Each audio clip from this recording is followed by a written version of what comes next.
Good morning. Praise the lord. ప్రియులారా, బాగున్నారా? ప్రభువైన యేసుక్రీస్తు నామములో మీకు శుభములు కలుగునుగాక.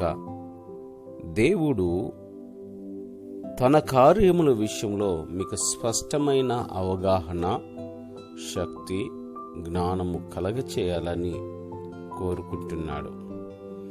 దేవుడు స్వస్థత కార్యాల విషయంలో మనకు బోధిస్తున్నాడు. ప్రియులారా, దేవుడు ఎక్కడ స్వస్థపరిచినా అది గొప్ప అద్భుతం జరిగేది. ప్రజలు ఆశ్చర్యపడే విధంగా ఉండేవి. ప్రియులారా, నిన్నటి దినము వరకు మనము మత్తయి సువార్తలో నుంచి 10 అద్భుత కార్యాలు ధ్యానించాం.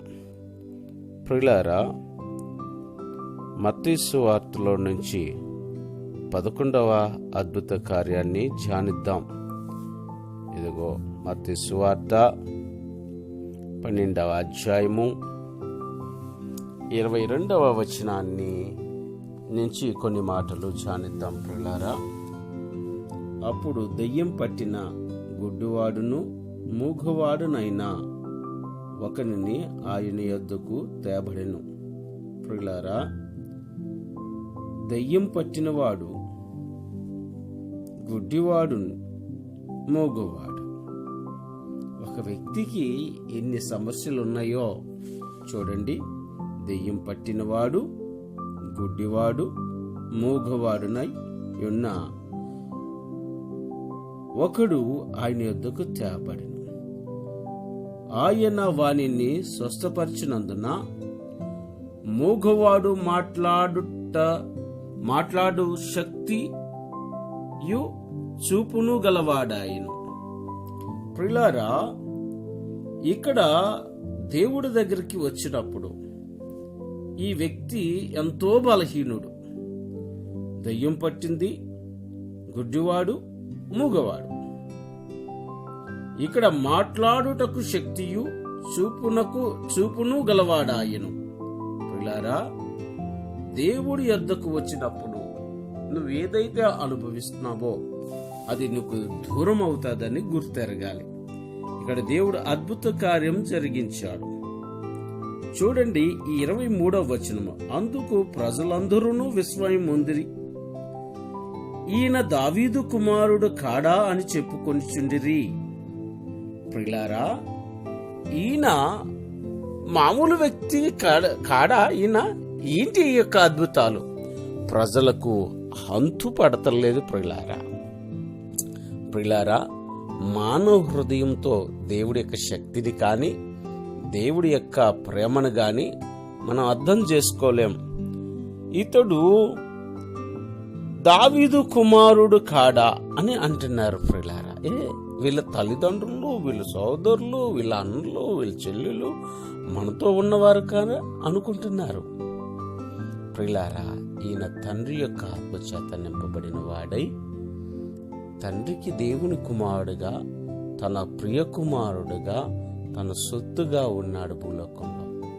ప్రియులారా, ఈ యేసయ్య వద్దకు నువ్వు ఎప్పుడైతే వచ్చావో నీవు అనుభవిస్తున్న నీ స్థితిగతులు మారిపోతాయి. నువ్వు నూతనముగా మార్చబడతావు. అందుకని కాబట్టి ఇప్పుడు క్రీస్తు యేసునందున్న వారు నూతన సృష్టి. దయ్యపు స్థితిగతుల నుంచి విడుదల.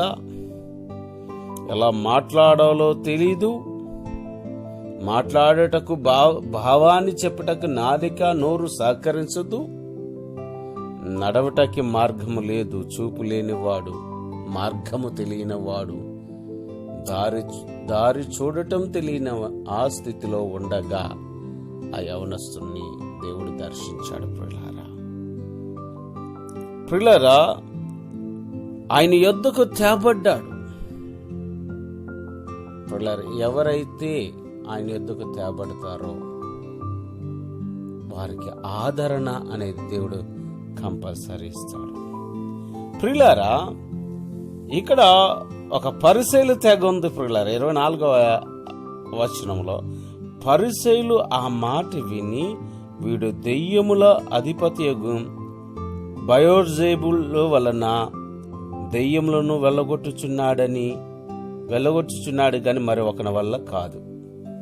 లాస్ట్కి దేవుడుని ఈ పరిసయ్యులు ఏమంటున్నారు తెలుసా? దెయ్యములు పట్టినవాడు దెయ్యముల అధిపతి వలన లేకపోతే దెయ్యాల వల్లనే చేస్తున్నాడు. ఎంత ఘోరం ప్రియులారా! వీళ్ళ పరిసయ్యులు ప్రియులారా,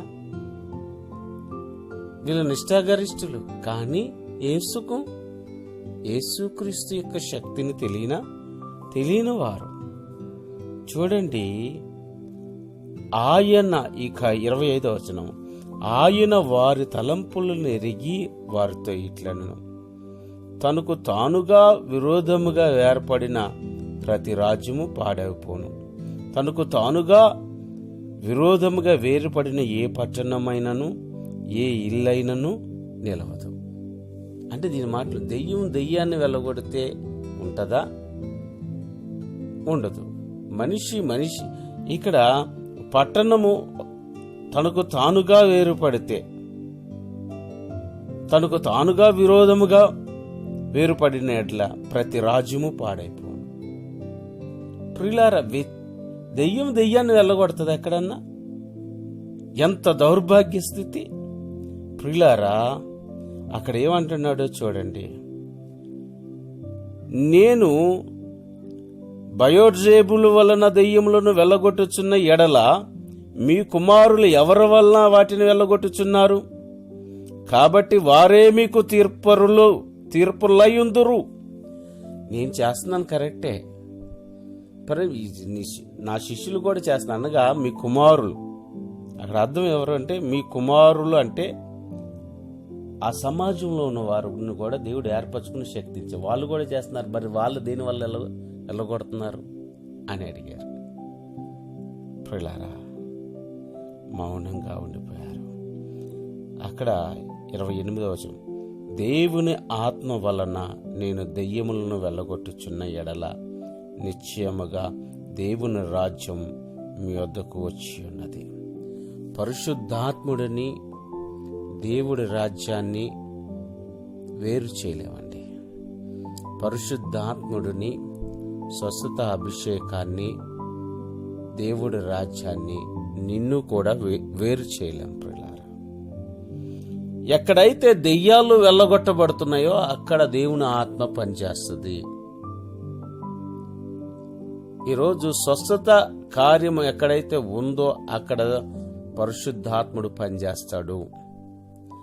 ప్రియులారా, ఎక్కడ అద్భుతం జరిగిందో అక్కడ దేవుని రాజ్యం ఉండబోతుంది.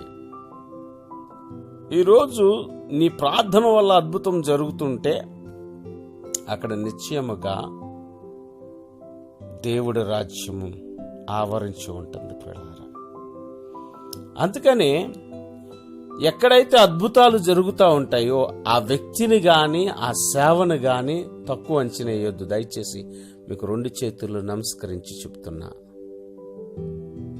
అక్కడ పరిశుద్ధాత్ముడి కార్యం ఉంటుంది. ఎక్కడైతే అద్భుతాలు జరుగుతాయో, ఎక్కడైతే సూచక్రియలు జరుగుతాయో వారి విషయంలో మనం ఎప్పుడు తప్పుగా మాట్లాడొద్దు. అందుకని ఏమంటాడంటే ప్రియులారా, మనుష్య కుమారునికి వ్యతిరేకంగా మనము పాపం చేసిన దేవుడు క్షమిస్తాడు, కానీ ఆత్మ విషయంలో దూషణ చేయు వారికి పాప క్షమాపణ ఉండదు. పరిశుద్ధాత్ముడికి వ్యతిరేకంగా మనం మాట్లాడినప్పుడు క్షమాపణ ఉండదు ప్రియులారా. అంటే ఒక సేవకుడు అద్భుతాలు చేస్తున్నప్పుడు నువ్వు చేయలేకపోతే అది దెయ్యాల బోధ, లేకపోతే అది దురాత్మ యొక్క స్థితిగతి అని నువ్వు మాట్లాడొద్దు. నీకు 2 చేతులు నమస్కరించి చెప్తున్నాను, క్షమాపణ ఉండదు. ప్రియులారా, జ్ఞాపకం చేసుకోండి, ఈ మోగవాడును గుడ్డివాడును దయ్యం పట్టిన వాడు స్థితిగతిని మార్చి ఒక నూతన సృష్టిగా మార్చాడు. అది కేవలం దేనివల్ల అంటే పరిశుద్ధాత్ముని వల్ల. ప్రియులారా, ఎక్కడైతే పరిశుద్ధాత్ముడు ఉన్నాడో అక్కడ దేవుడి రాజ్యం ఉంటుంది. దేవుడి రాజ్యం ఎక్కడైతే ఉంటుందో అక్కడ స్వస్థత ఉంటుంది. దేవుడి రాజ్యం ఎక్కడైతే ఉంటుందో అక్కడ అద్భుతాలు ఉంటాయి. దయచేసి జ్ఞాపకం చేసుకోండి. ఈ ఉదయకాల సమయంలో పరిశుద్ధాత్ముడికి వ్యతిరేకంగా మాట్లాడద్దు. మనుష్య కుమారునికి వ్యతిరేకంగా మాట్లాడినా క్షమించబడవచ్చు, కానీ పరిశుద్ధాత్ముడికి వ్యతిరేకంగా మాట్లాడితే క్షమాపణ కలగదని దేవుడే చెప్తున్నాడు. ఎందుకంటే పరిసయ్యుల విషయంలో అక్కడ పరిసయ్యులు గాయపరిచాడు. ఆ పరిసయ్యుల విషయంలో మాట్లాడుతూ ఈ సంగతిని మనకు తెలియజేస్తా ఉంటాడు. పరిశుద్ధాత్ముడికి వ్యతిరేకంగా మనం మాట్లాడటం అంటే ఏంటంటే స్వస్థతలు లేవు అంటమే వ్యతిరేకంగా మాట్లాడటం. స్వస్థతలు లేవు అంటేనే వ్యతిరేకంగా మాట్లాడటం. ఈ యుగమందు కానీ రాబో యుగమందు కానీ క్షమాపణ కలగదు. ప్రియులారా, ఇక్కడ మనకు తెలియజేసిన సత్యం ఏంటంటే స్వస్థతలు ఎక్కడైతే ఉన్నాయో అక్కడ దేవుడి రాజ్యం ఉంటుంది.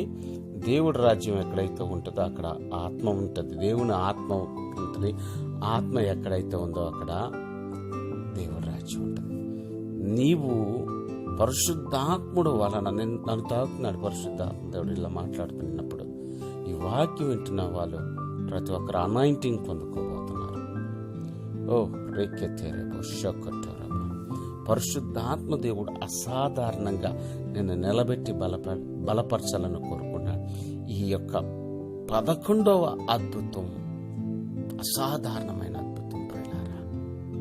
ఇక్కడ ఈ స్వస్థత చేసిన తర్వాత దేవుడు స్పష్టంగా మాట్లాడుతున్నాడు, ఇది దేవుని ఆత్మ వల్లనే జరుగుతుంది.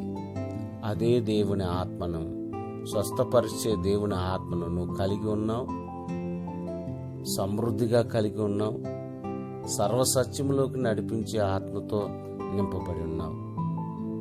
నీ జీవితంలో గొప్ప అద్భుతాలు జరగబోతున్నాయి. అద్భుతాలు చేయించబోతున్నాడు కూడా నీతో. దేవుడి కొద్ది మాటలు దీవించును గాక. ఆమేన్. ప్రార్థన చేసుకుందాం. పరిశుద్ధాత్మడ, ఈ వాక్యం వింటున్న వారు గొప్ప శక్తి పొందుదురు గాక. పరిశుద్ధాత్మ అభిషేకం ఆవరించును గాక.